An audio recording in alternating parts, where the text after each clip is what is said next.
Hello and most welcome to 1242 of the series. We will today continue with Hans Ruin. That will be the ruin of me, and Heidegger, Derrida, Nietzsche and St. Paul. And I'm using a new tripod. Please do comment on the stability. It seemed to be a bit movable. And I feel a bit rusty. I haven't done a recording in, let's see here, 6 days. That would be smack record.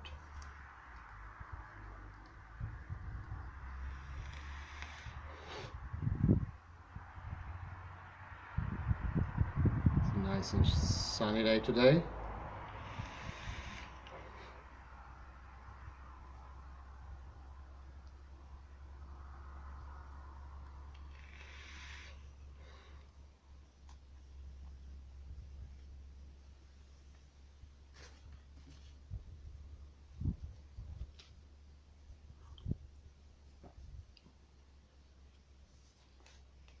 And I'm currently at page 80 in Hans Ruin's article,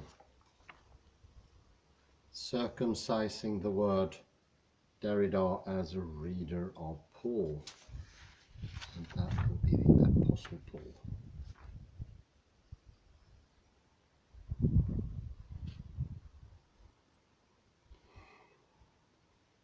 The Heideggerian program of a destructive constructive hermeneutics is an essential inspiration for Derrida when he, 40 years later, develops his own program for deconstruction of metaphysics.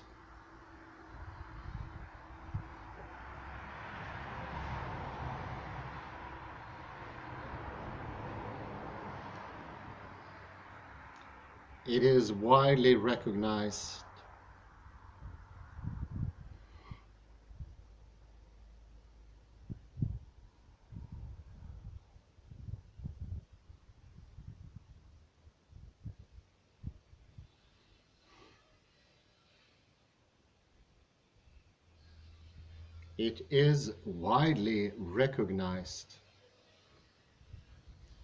that the term itself is an adaptation of Heidegger's earlier coinage.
It is widely recognized that the term itself is an adaptation of Heidegger's earlier coinage.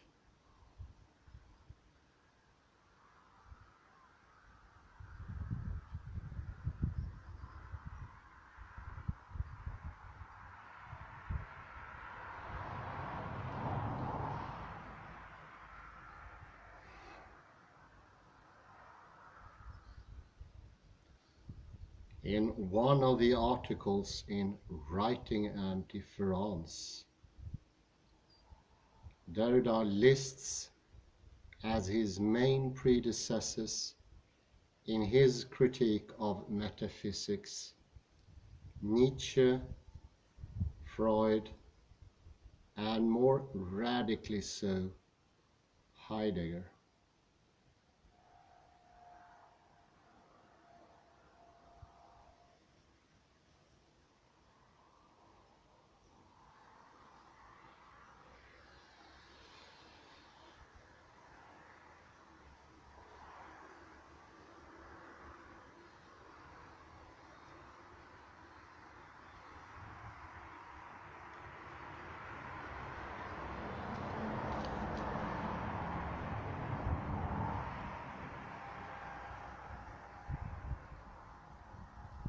It is, however, not simply a translation into French of the same term.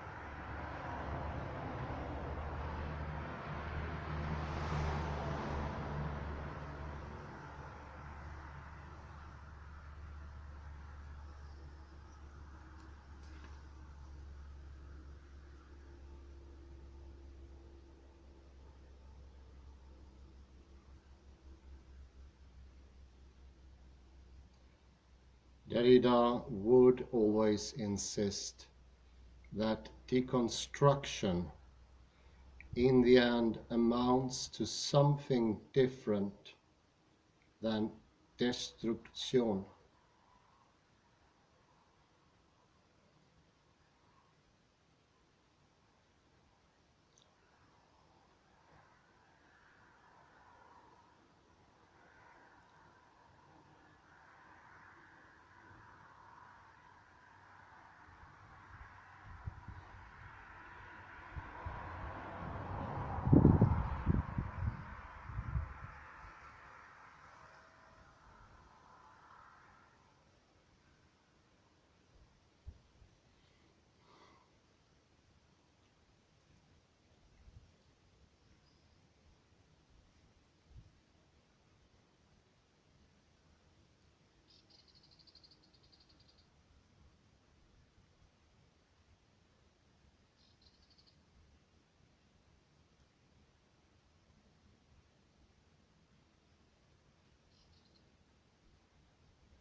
In the same passage he says of all his forerunners that they remain trapped in a circle.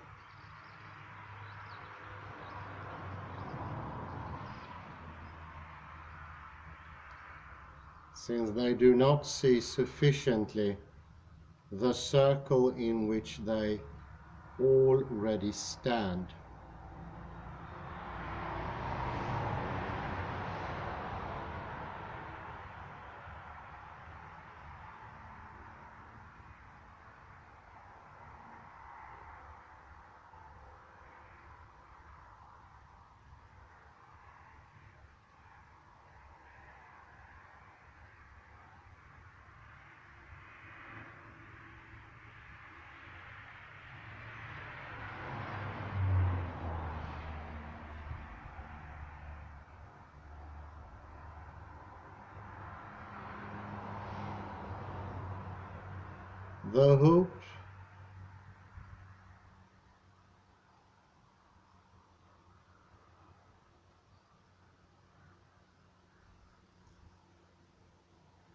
The hope to get outside or beyond metaphysics is nourished by an idea that we could do without the inherited language.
Yet this is precisely the metaphysical illusion, and one that produces various false attempts to break out, which again generates new myths of origins.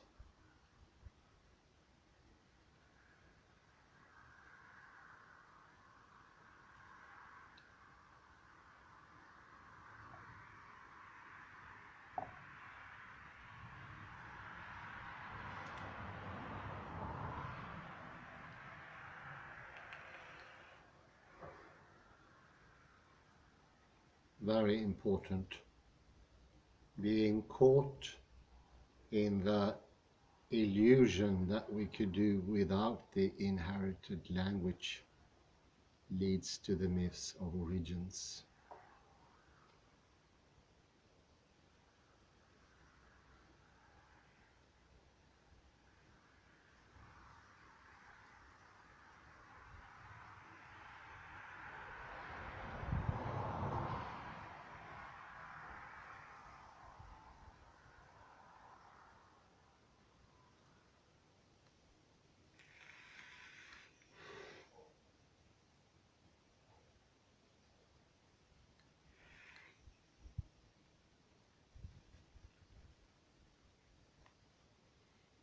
And we've been going into that at various times, speaking of initial conditions, the true originary text, saying, doing, temple,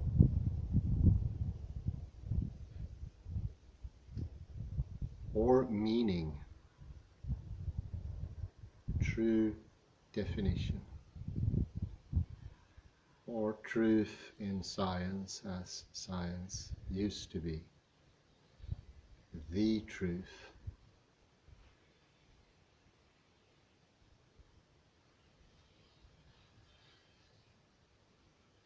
That does not point to relativism, just the opposite.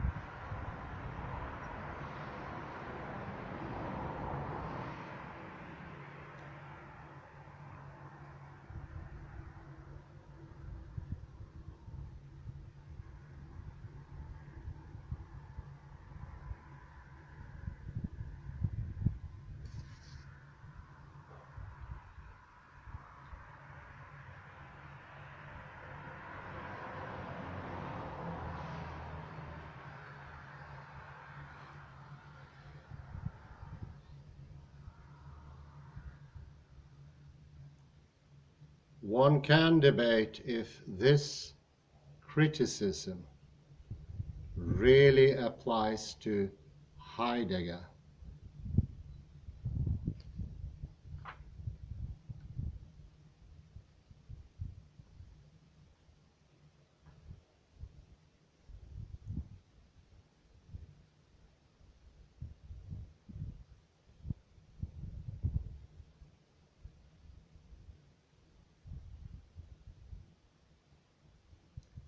Who always insisted that even in the destruction of metaphysics, we operate within the space of that same tradition.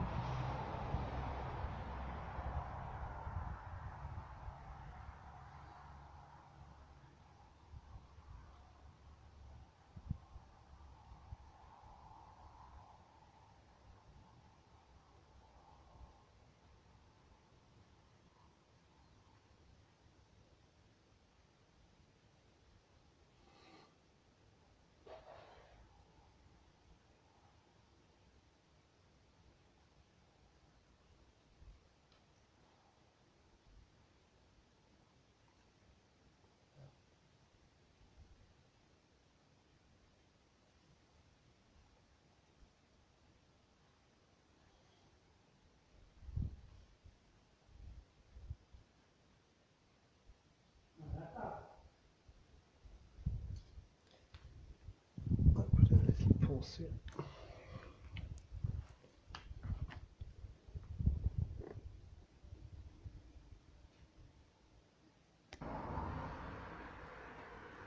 Sorry for interruption.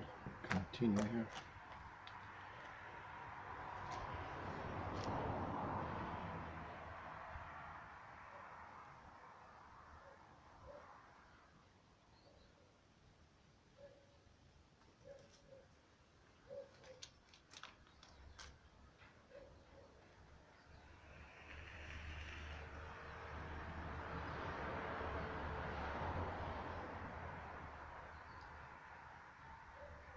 Here, it is not essential to determine exactly to what extent Derrida is correct in his criticism of Heidegger, which also varies over time.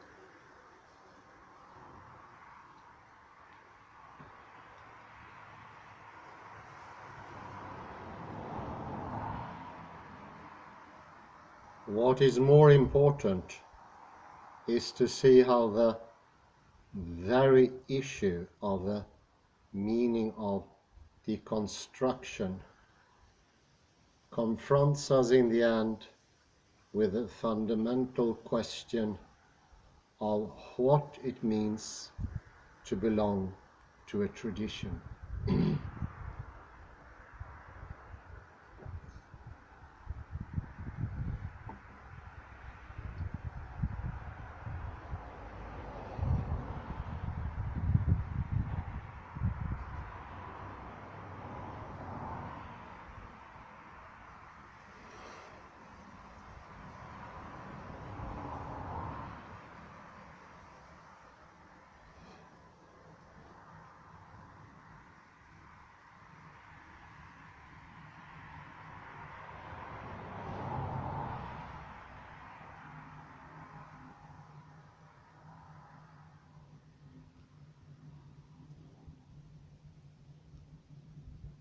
Both as a question if and how we can really understand it, and also if there is a way of breaking free from it and creating something genuinely new.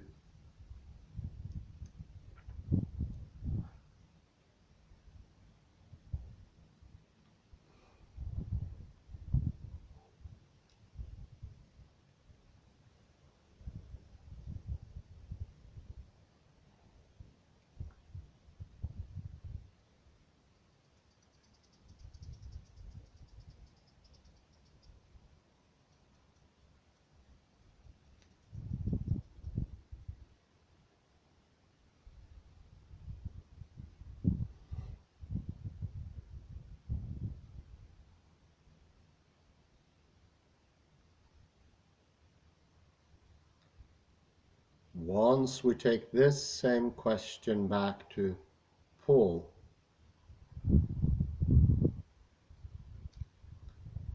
which neither Heidegger nor Derrida ever do explicitly,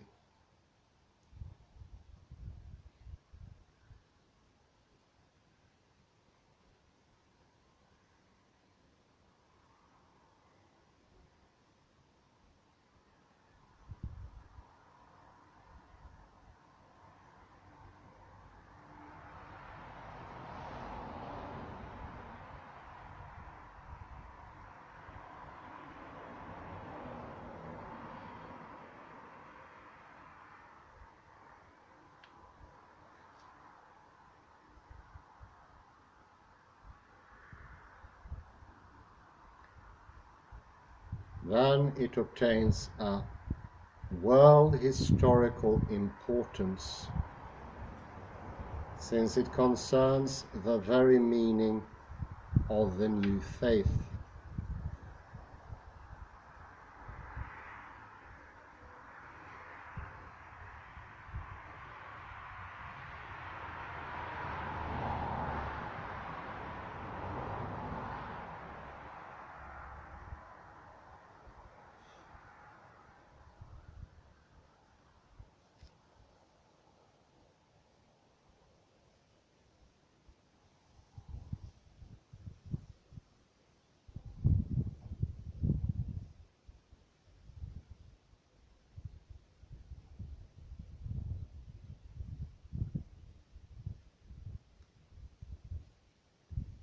Does Christianity constitute something entirely new, or is it to be understood as the critical elaboration of the old?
For Derrida, it is clear that the deconstructive critique must work within the system.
Yet he or she must at the same time be open to an incalculable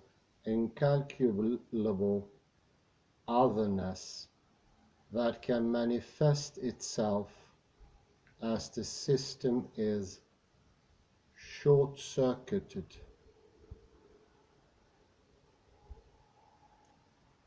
An event that also carries a potential ethical and political significance.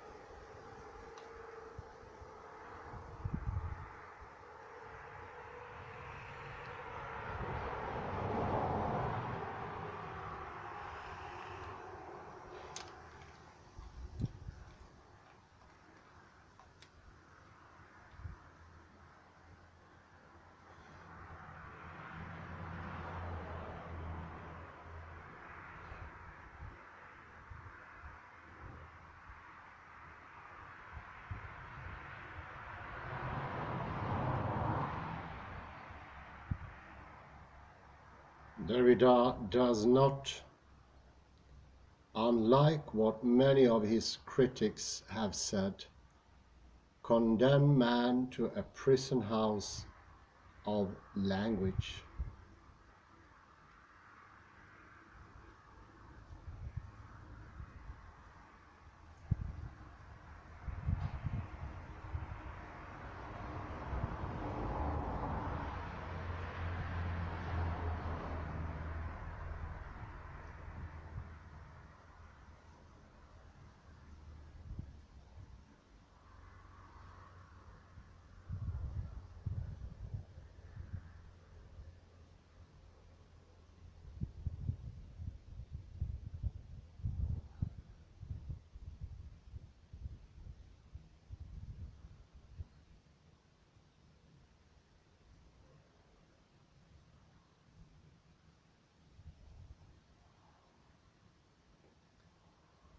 What he criticizes is rather what he takes to be naive aspirations, simply to step outside tradition, time, and language.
Instead, his method suggests the possibility of opening the cognitive and linguistic system to its own inner otherness.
There is thus a promise of liberation and a kind of transcendence at work also in deconstruction.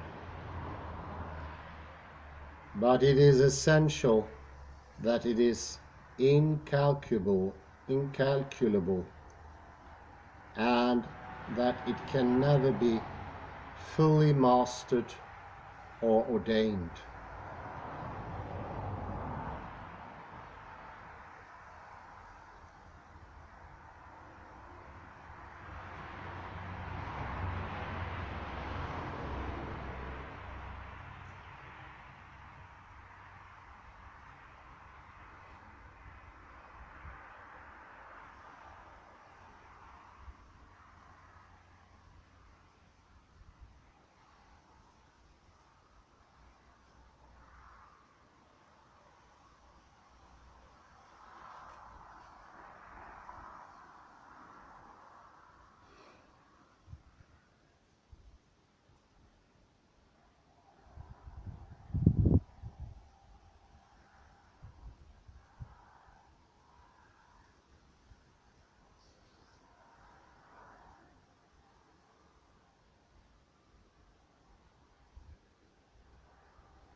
the more distant roots of the idea of deconstruction in the messianic and apocalyptic temporality of Paul is, as said, never explicitly recognized or discussed by Derrida.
But from an early point, he articulates the necessity of reflecting on the dual inheritance of Jewish and Greek intellectual culture.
This is especially the case in the longest and earliest of the essays in Writing and Difference,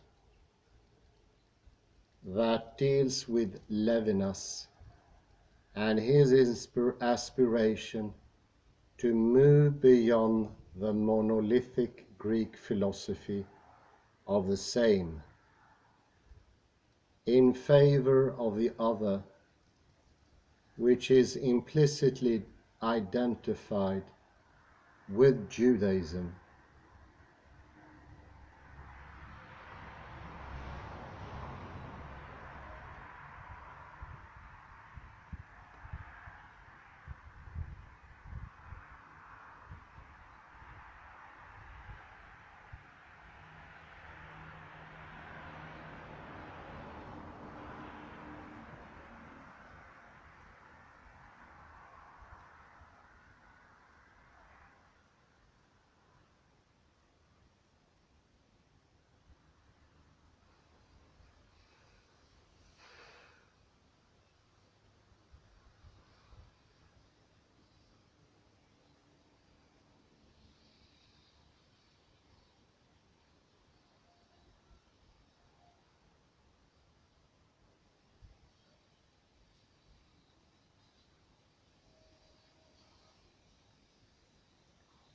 In his careful critical study of Levinas's philosophical project, Derrida speaks of the irreducible ambiguity of the Greek logos.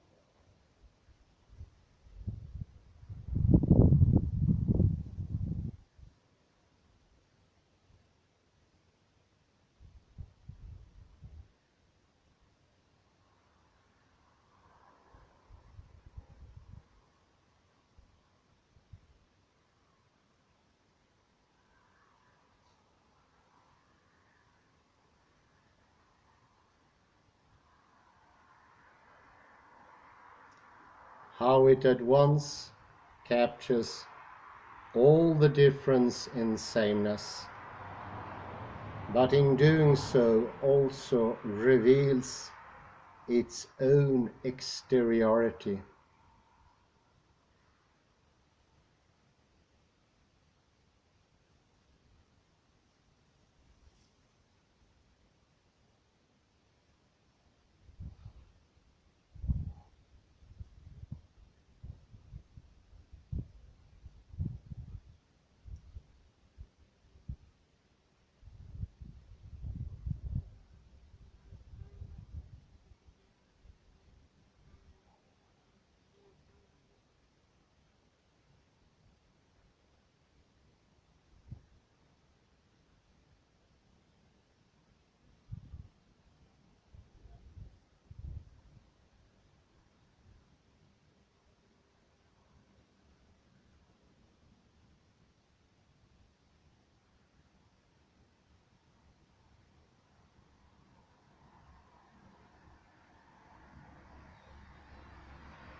Are we Jews?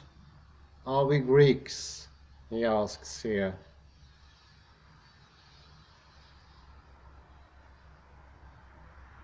And he responds,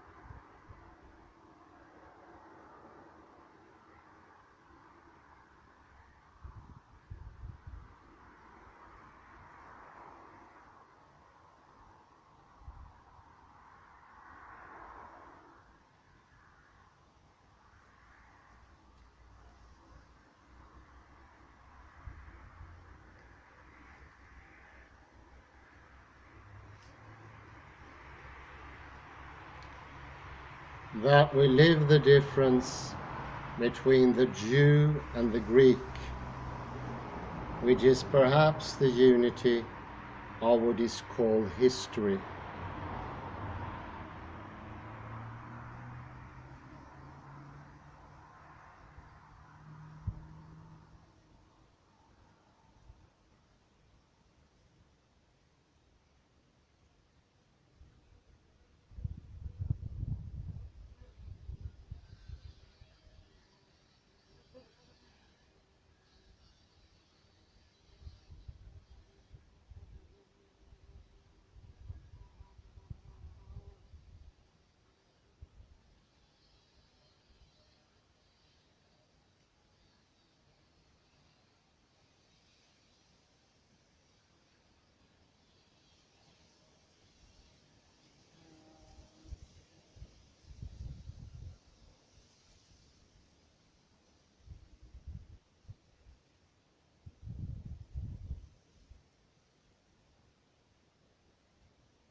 We live in and of difference. This history is and will always be tainted with violence. But hoping to escape all violence will necessarily result in a greater violence, since history is violence.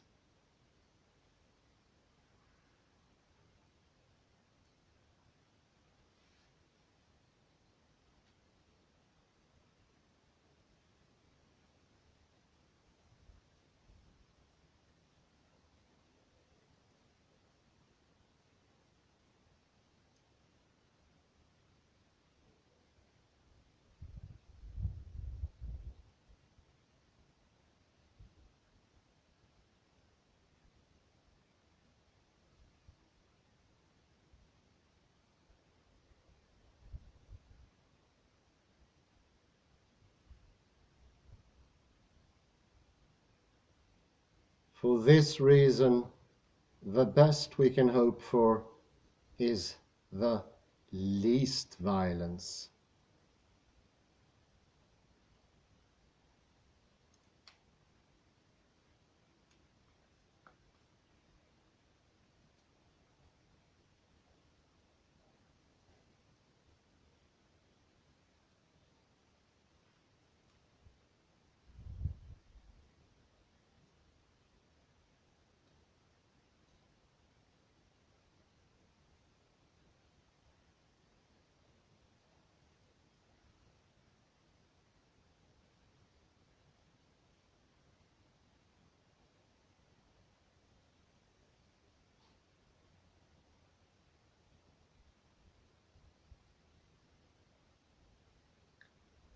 Paul is not explicitly mentioned here.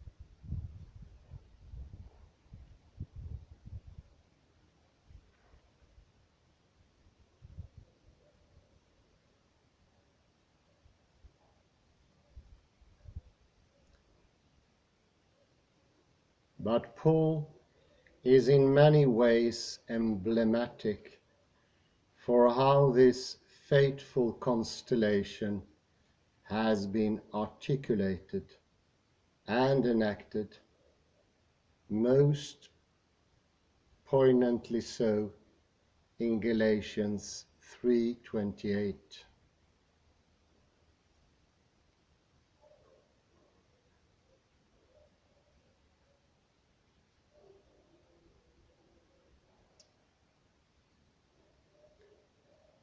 Which speaks of how there is now neither Greek nor Jew, but all are in one in Jesus Christ.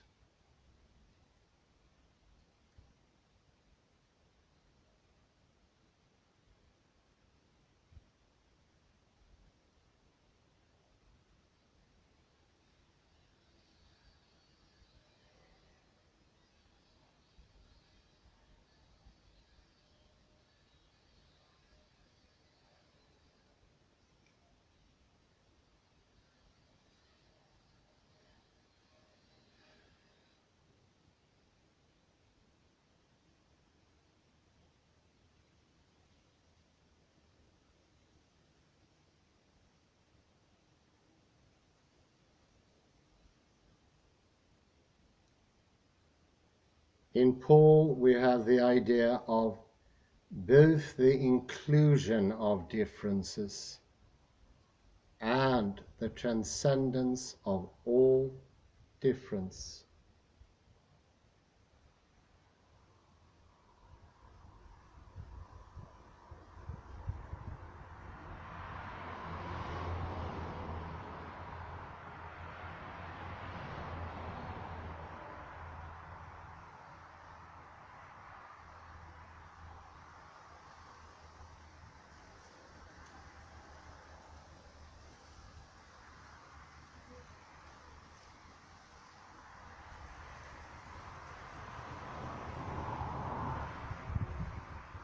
His is a voice presumably outside the Greek metaphysical logos,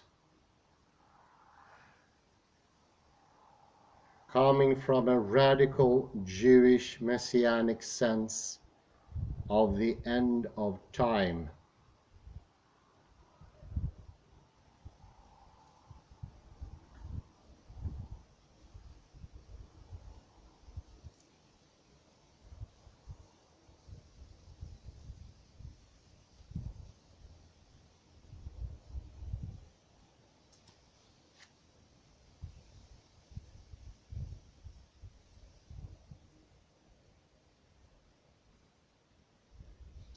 Yet it speaks in favor of a metaphysical identity that is meant to transcend all differences and initiate a new history.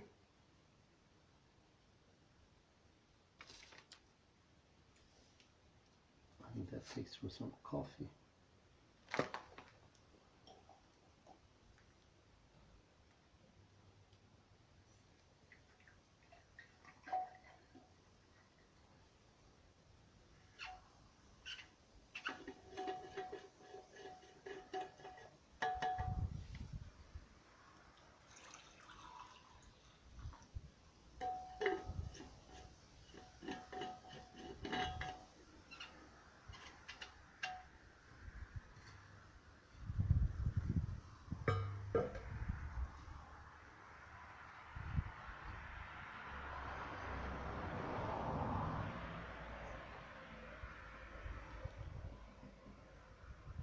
We take a little summary and then a pause.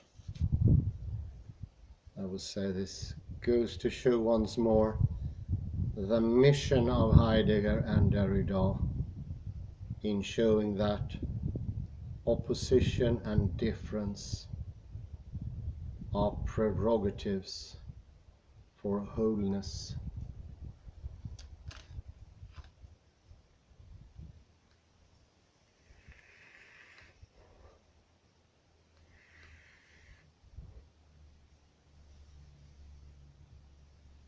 That's the way how we transcend all differences, by including differences.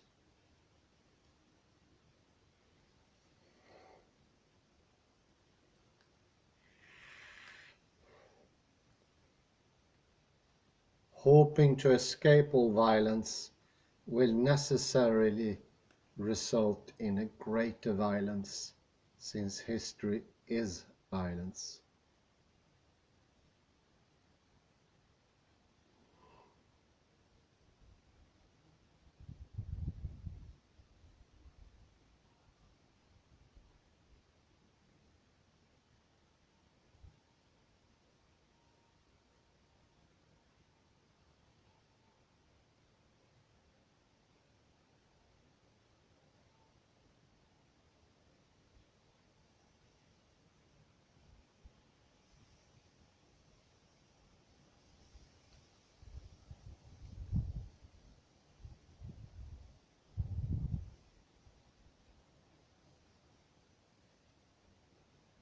It is difference, is it? It is consisting of oppositions.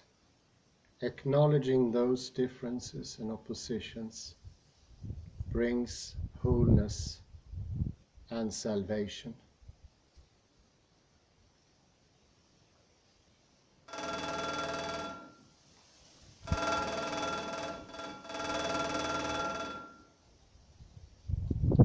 I would say, put a scale there, I would say that is the path that both Heidegger and Wittgenstein, as well as the Apostle Paul, is pointing to.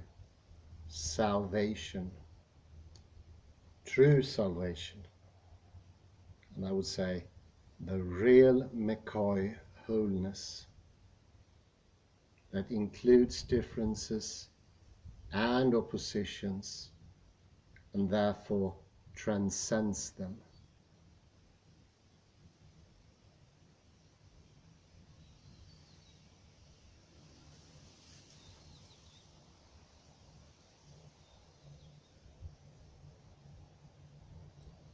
If you don't include differences, you would be caught with them. You will be fixated on jumping in between them, and you will have no wholeness, just difference. My comment here would be the modern, postmodern, relative world. Anything goes, or despair. Take a little break here. See how far we've gone here. So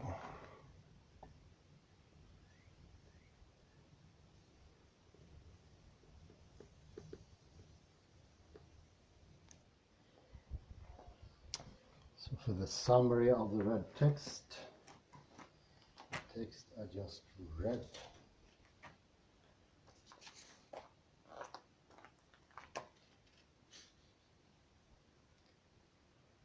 I think this is constantly something repeated by Heidegger and Derrida. And for modern people, even more so than when, for instance, Sein und Zeit was written, hard to understand. Our understanding have become more and more fragmented. We are trying to get rid of differences in lieu of thinking that that would give wholeness, stability, and permanence.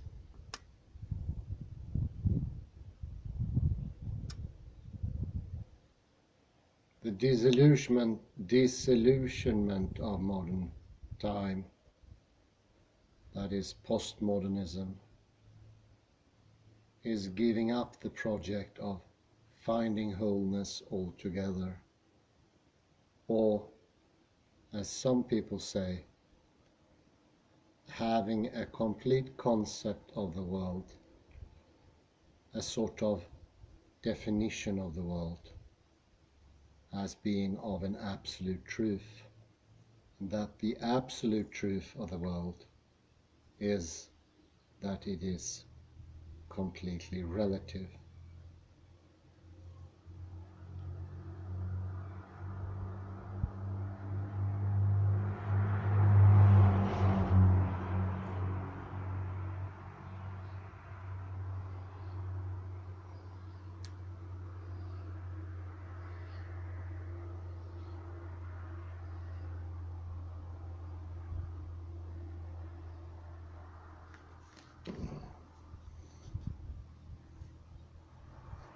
Are we Jews?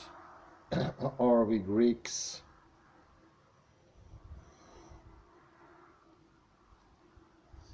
The absolute today truth of relativism is not the relativism of Heidegger nor of Derrida.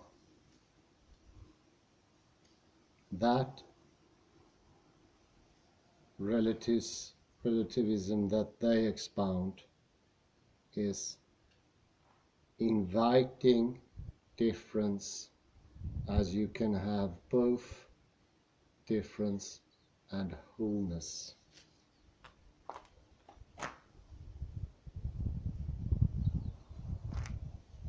It is a way of getting out of either or.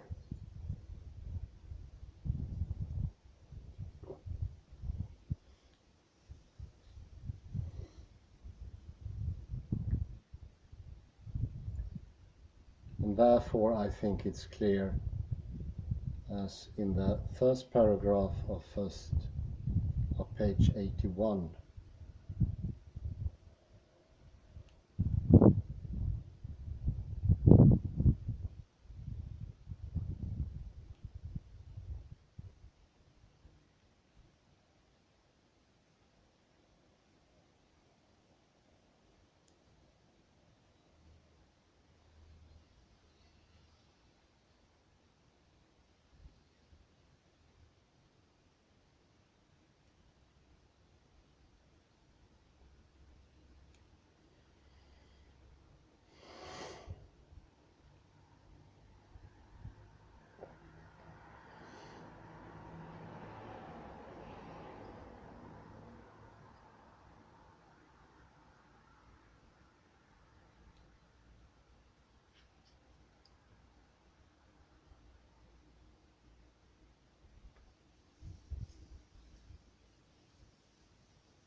Derrida does not, unlike what many of his critics have said, condemn man to a prison house of language.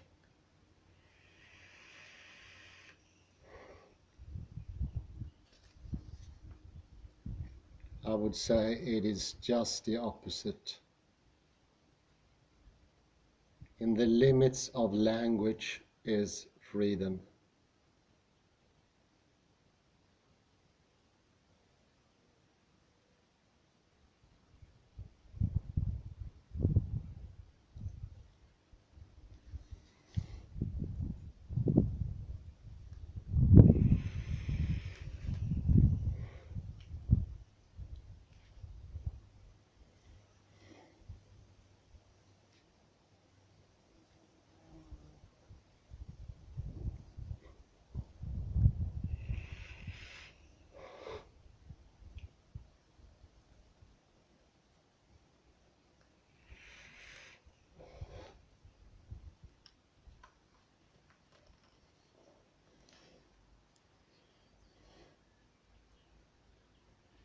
Borders, frontiers, limitations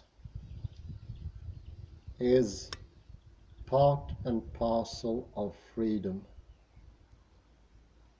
Oppositional, yes, but also together making freedom.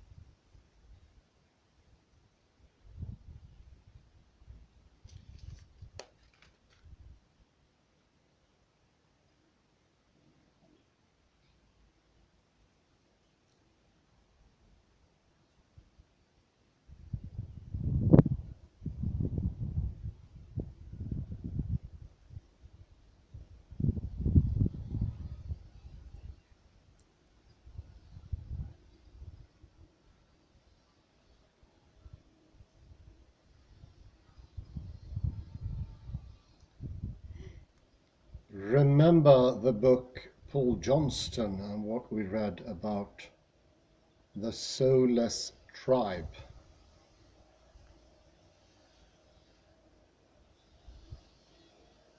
Although we wanted them to be soulless, zombies, in the interaction with the employers/slave owners, it was shown that the inner is not geographically placed within themselves, as in the naive picture of reductionism.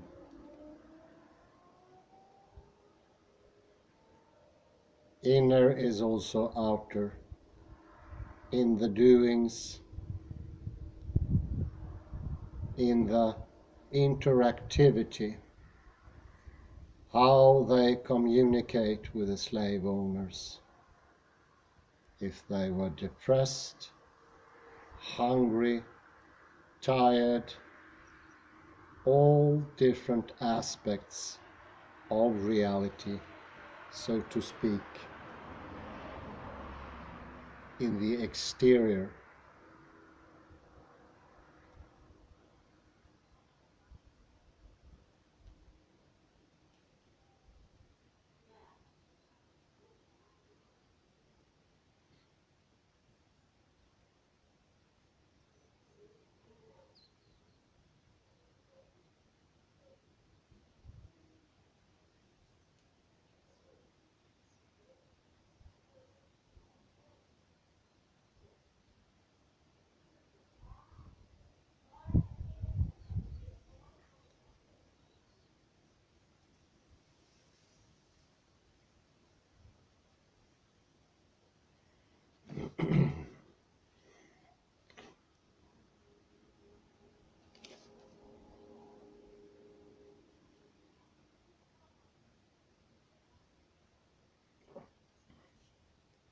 What Heidegger and Derrida and Hans Ruin are challenging is the idea that the exogenous cannot at the very same time be endogenous.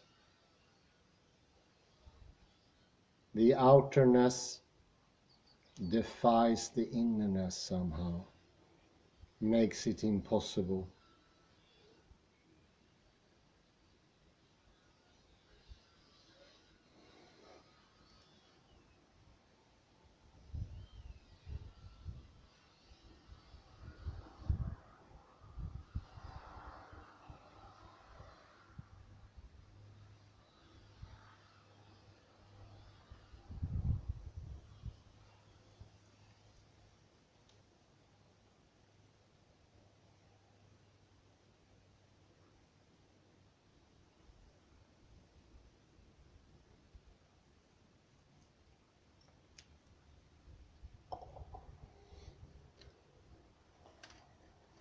Also remember private language, this absolute innerness.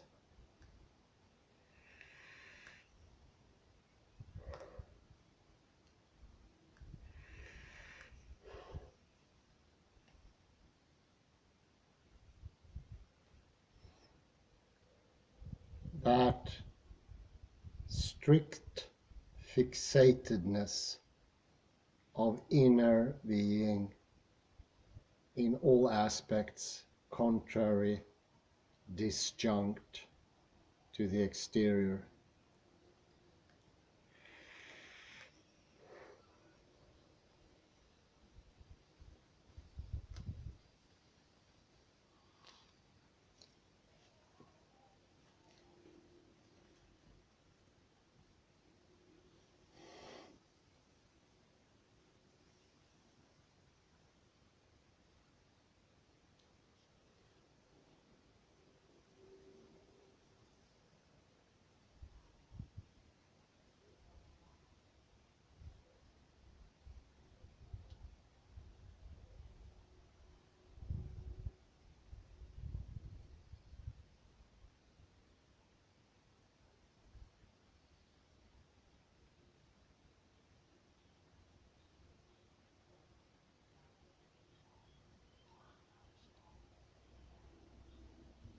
And the prison house of language could also be the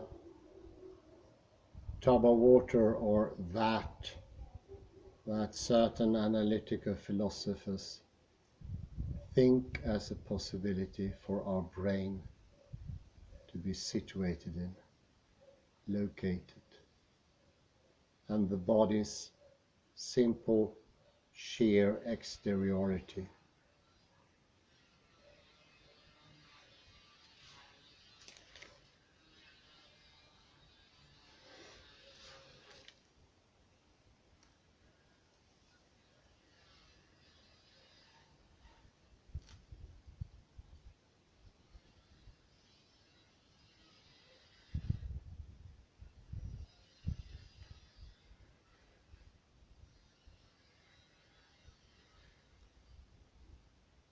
That view has been downcasted and proved wrong within neurology. It is the movement of our muscular, movable surface, the fascia, the ligaments that are part of the living process, the thinking innerness of the body. Not strictly inside a prison-like skull.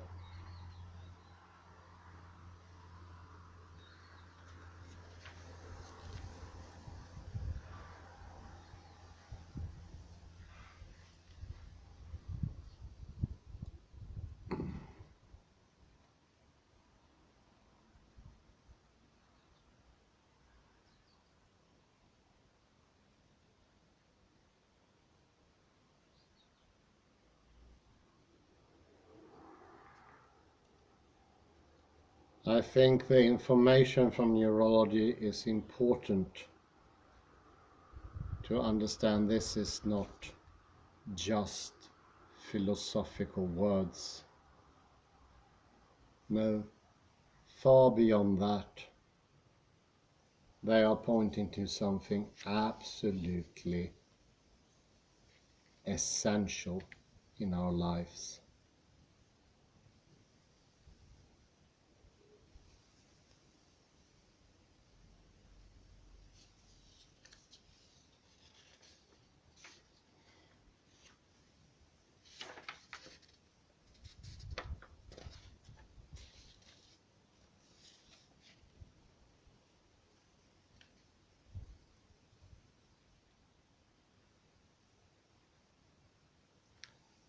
And very far from locking us in a prison house, it is opening up on all sides the possibility of an inner and an outer. Both of them can become real.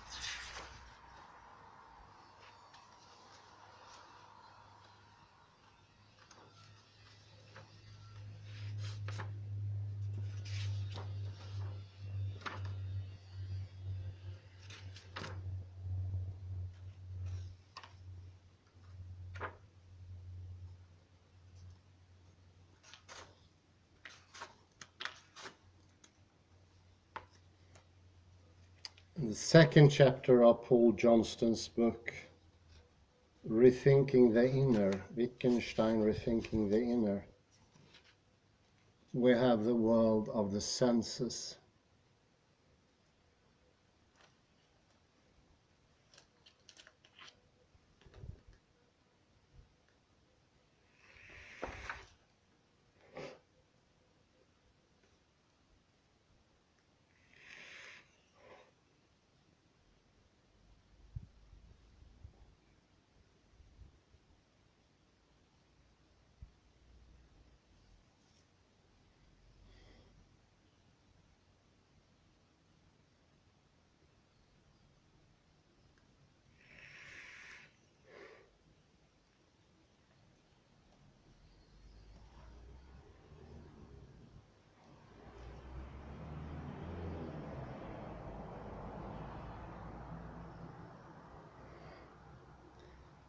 There he looks closely at something that truly locks and hides understanding, and I think makes one understand Derrida and Heidegger as building prison houses.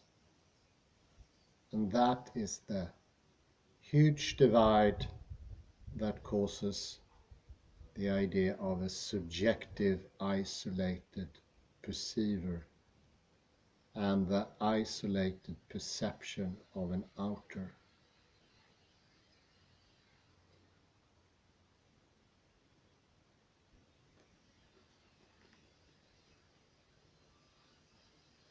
This model is today so incredibly strong, so I can't think that it doesn't hinder the understanding of Heidegger and Derrida.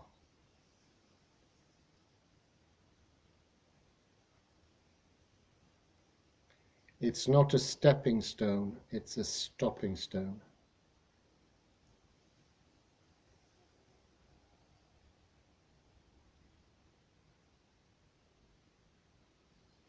Science today is everywhere, and if it's wrong, it will hinder understanding and limit it into nothing.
When I studied science of cognition in the 90s, this prison house view was the only default view even before you started your education. And you would have reached and gotten only confirmation of that unquestioned assumption of a complete divide between perceiver and perceived.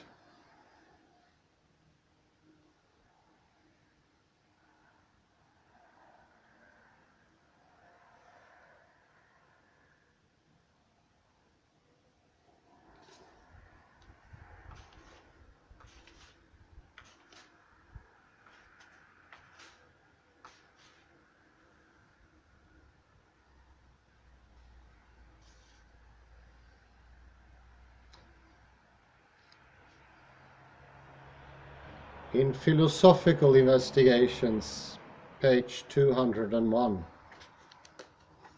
Derrida points out a triangle.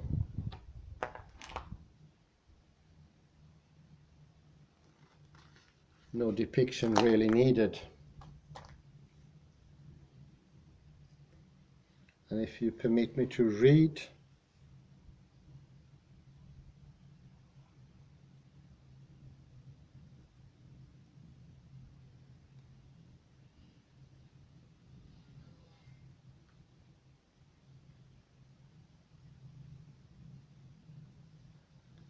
as he points out, this can be seen as a triangular whole,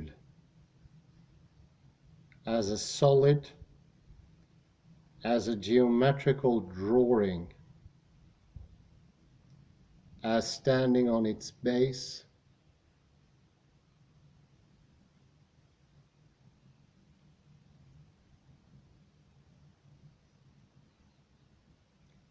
as hanging from its apex, as a mountain, as a wedge, as an arrow, as a pointer, as an overturned object which is meant to stand on the shortest side of the right angle.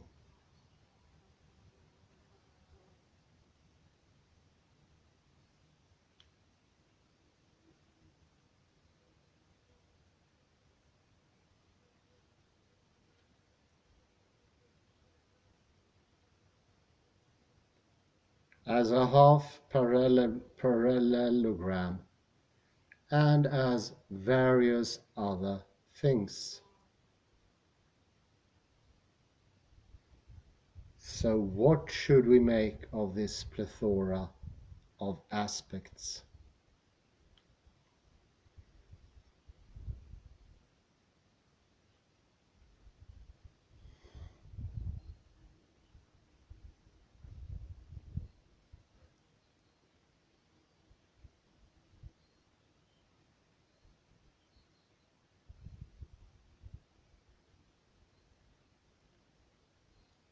The first point is that the aspects we see are all aspects the figure might on some occasion have permanently in the picture.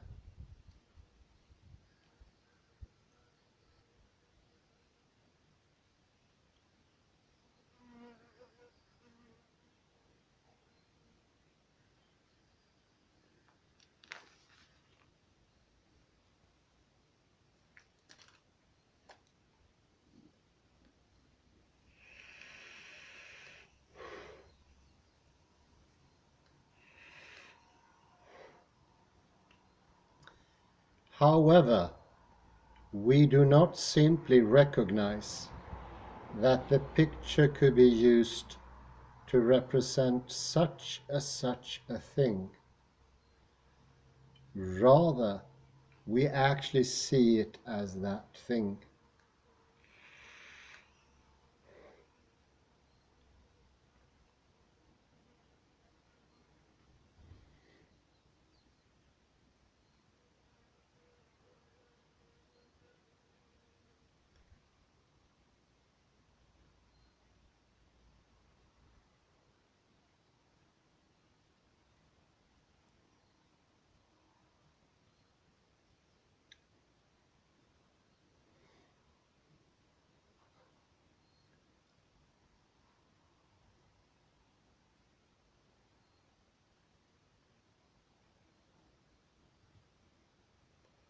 So what does this distinction involve?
The answer is a difference in the way we relate to the picture.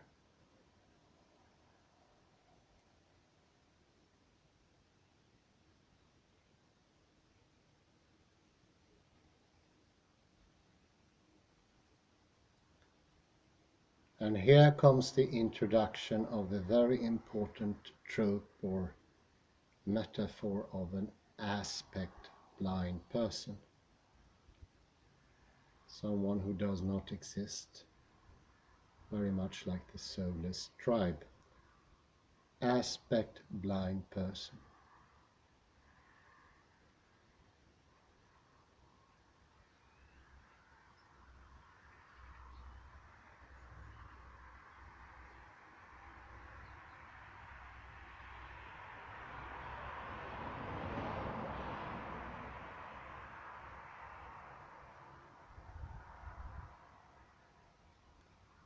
The aspect blind person would see what we see in the sense of being able to describe and copy the geometrical properties of the picture.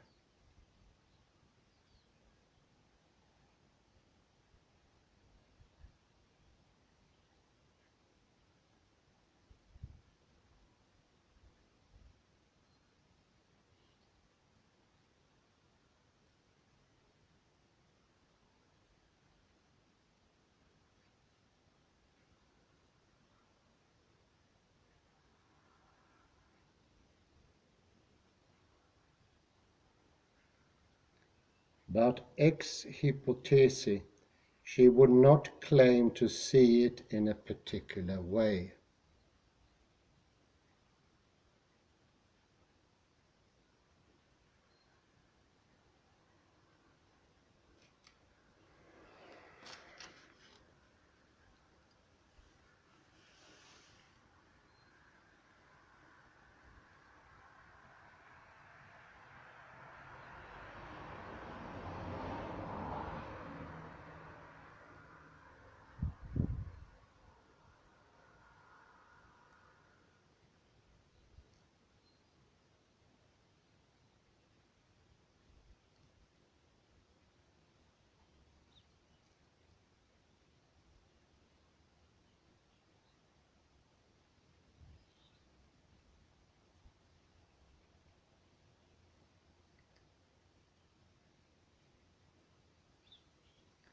This suggests that the only difference between us and her is that we make certain utterances she does not.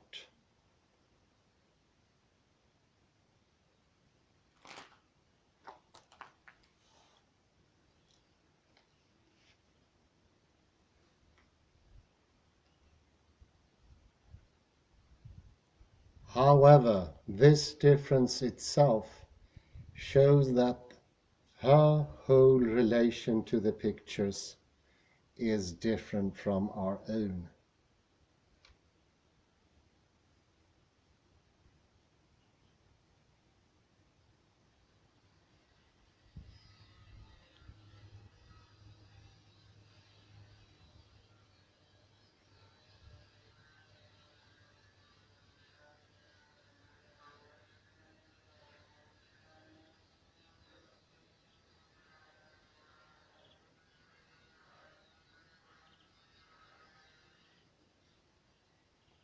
As our utterances indicate, we stand towards pictures in some respects as we do towards the object they depict.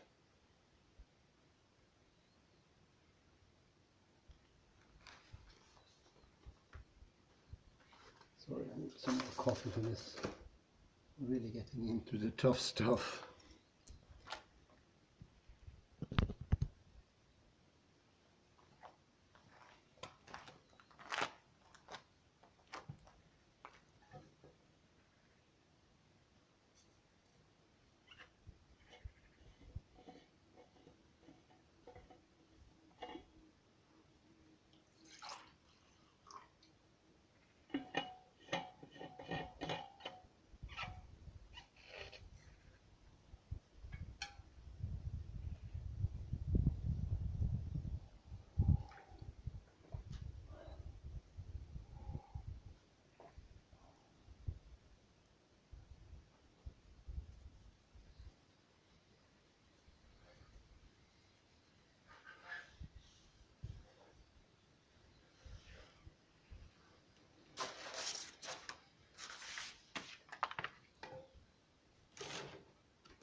Remember, she could copy it and she could describe it, but she doesn't see what it could be.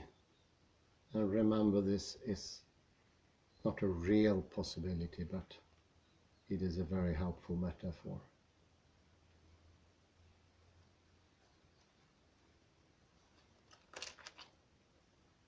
One could say that she's stuck in one view.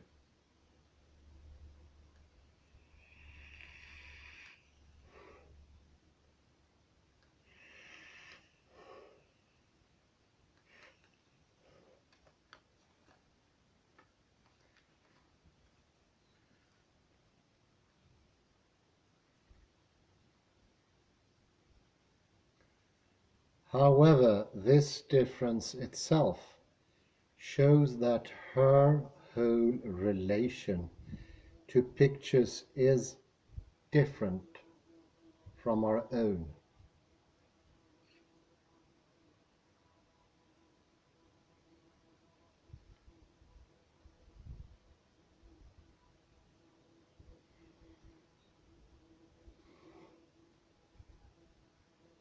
As our utterances indicate, we stand towards pictures in some respects as we do towards the object they depict.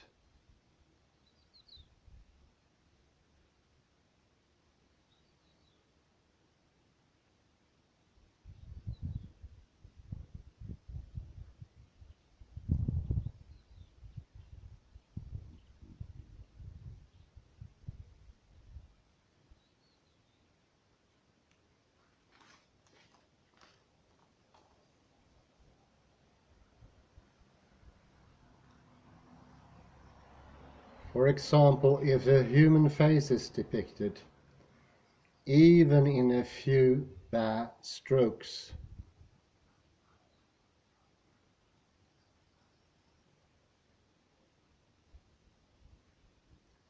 we can study its expression and react to it as the expression of a human face.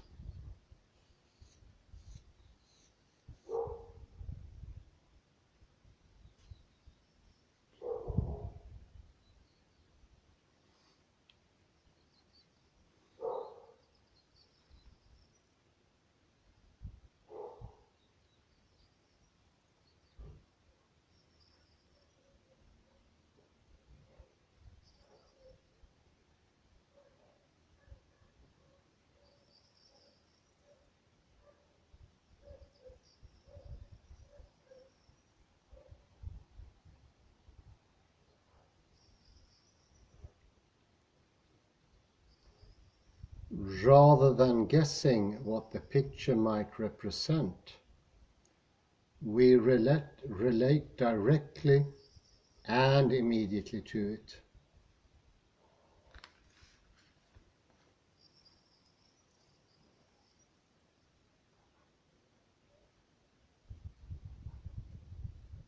Furthermore, the directness of the relation implies a special sensitivity.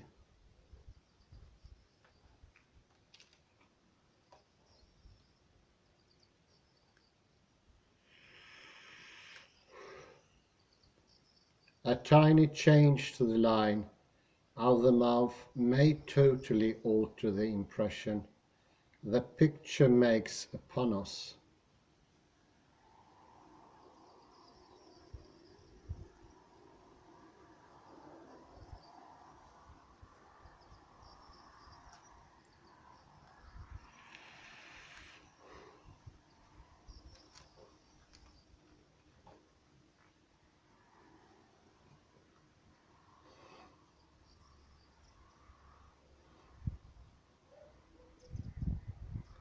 And yet, in geometrical terms, the picture before and after the change will be essentially the same.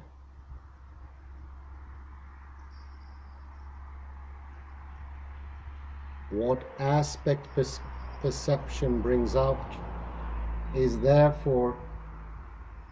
therefore is the special nature of our relation to pictures.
The importance of aspect dawning is that it draws attention to the wider phenomenon of continuous aspect perception.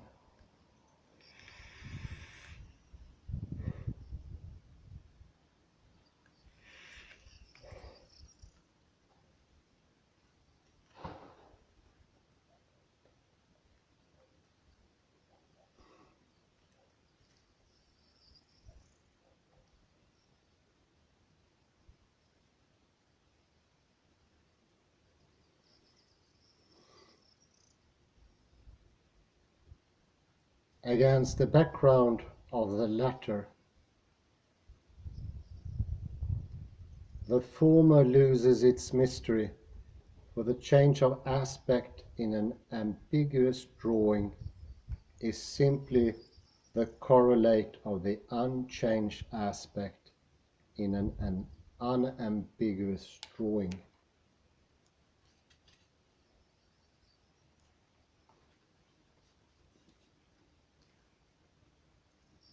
So the aspect blind is like a monosemic scholar. He cannot see the world, and not being able to see the world is what he calls monosemic, having just one aspect.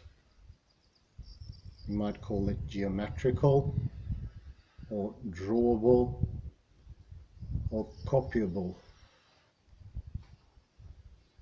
but it is in its foundation the inability to understand only. It's a lack of understanding.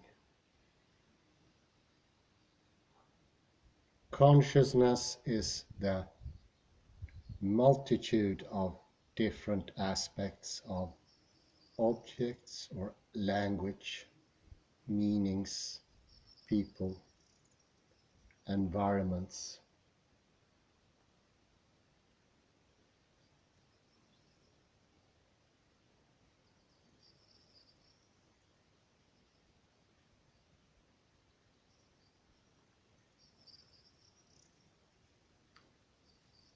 Autism is the inability to have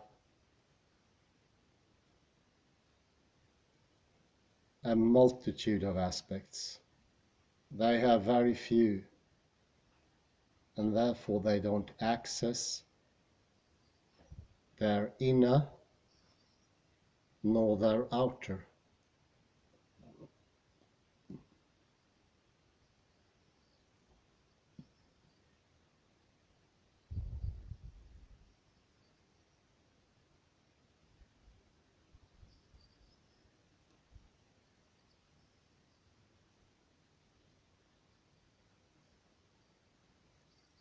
Why is that?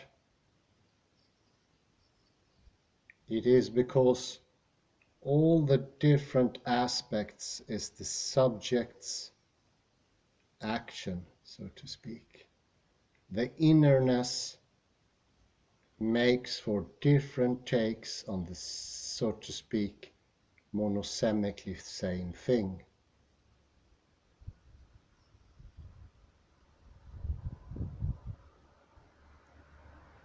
You become fixated, you become tensed, you become anti-intellectual, non-thinking.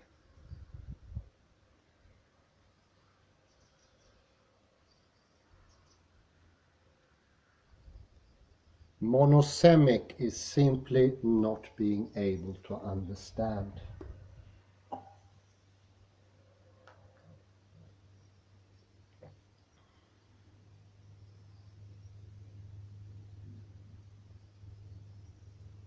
And the prison house is what they believe when you say that the limits of language is the limits of the world.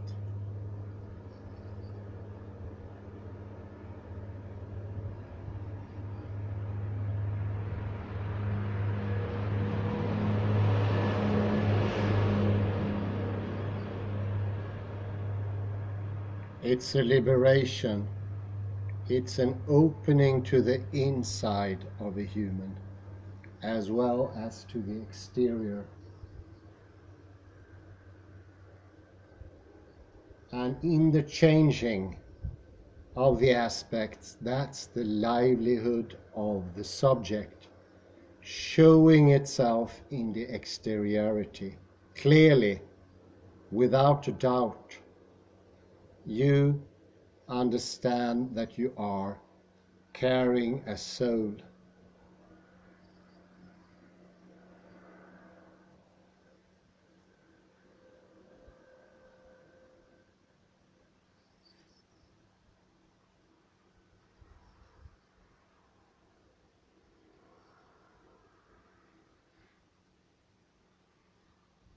That understanding cannot come to the monosemic anti-intellectualist.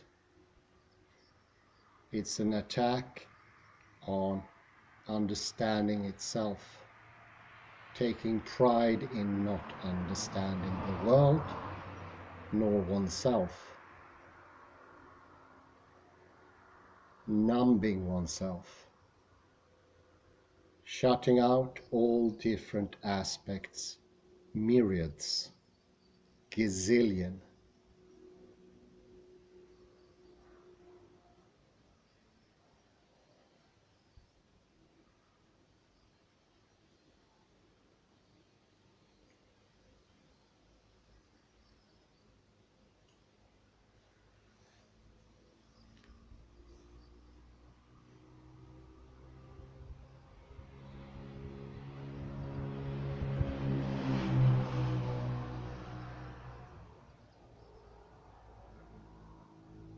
and then having the nerve, if you like, to glorify your own ignorance, putting it on a pedestal and thinking it to be cohesive, coherent, and consistent, when it's neither of those things.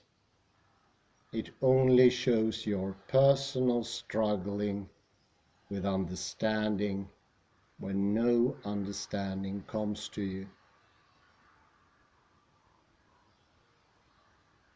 It's the other side of complete relativism, and in essence, having no difference whatsoever.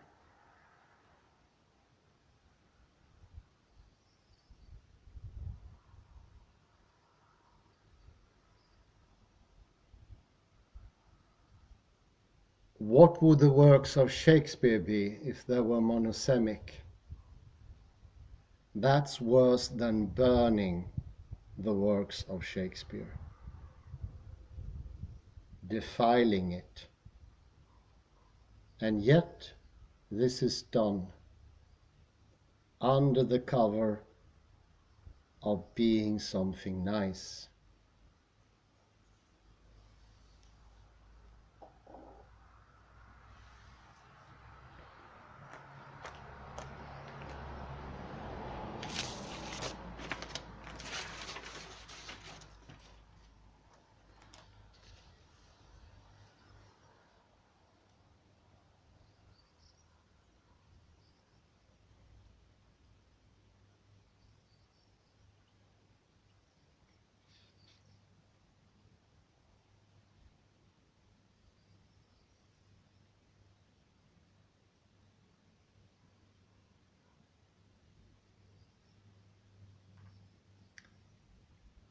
This is on page 80 in the second paragraph.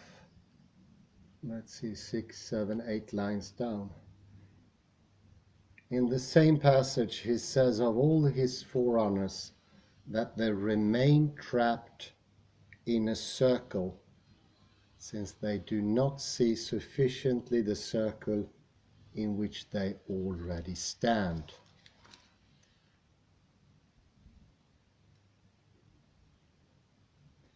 Their hope to get outside or beyond metaphysics is nourished by an idea that we could do without the inherited language.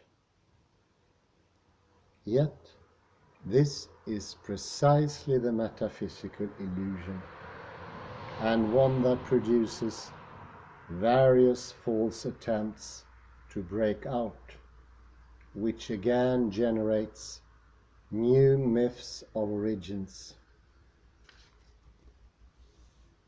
This is exactly what Hans Ruin is writing about. You only see the borders, the frontiers, the circle as limitations if you are unaware of them.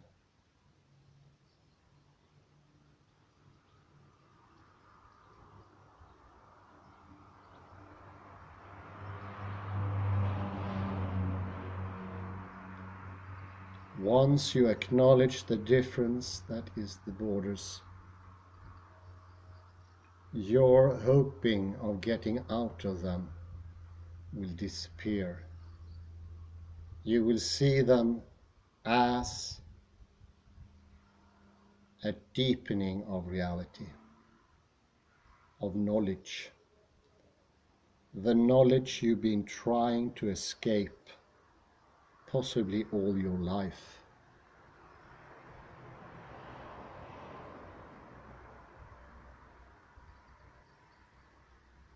Think once more about the triangle. Without its borders, it wouldn't be able to tell, but it can tell millions of things. Just one triangle.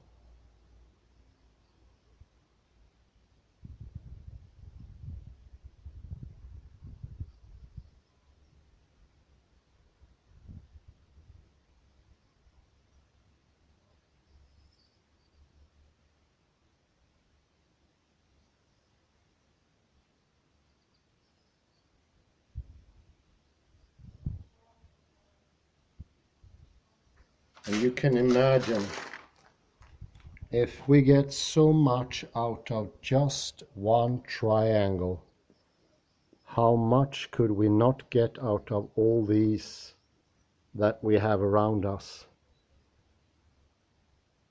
And pair that what we have within us, the borders, the frontiers.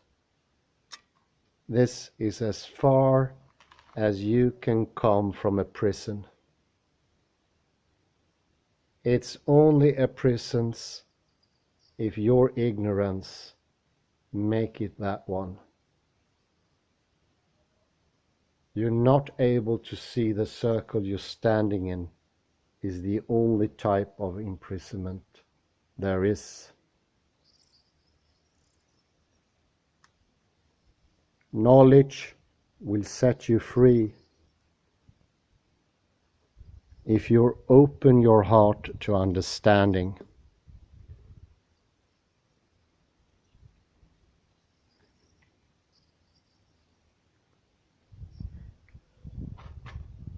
And let me put that together with the incredible development we had within neurology and the science of cognition. Monosemia, that was the only thing whatsoever in the 90s, is now ridiculed. But it's still completely dominant in almost all areas of understanding.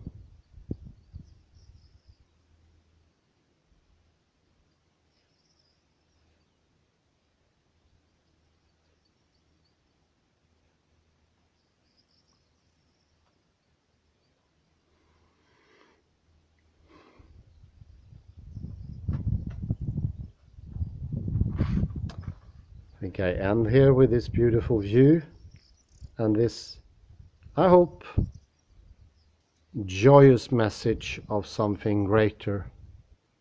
And remember, once the inner comes in, also the outer comes. They are truly entangled and they reinforce each other immensely. And we know today that there are over 10 billion tones only of green. 10 billion. So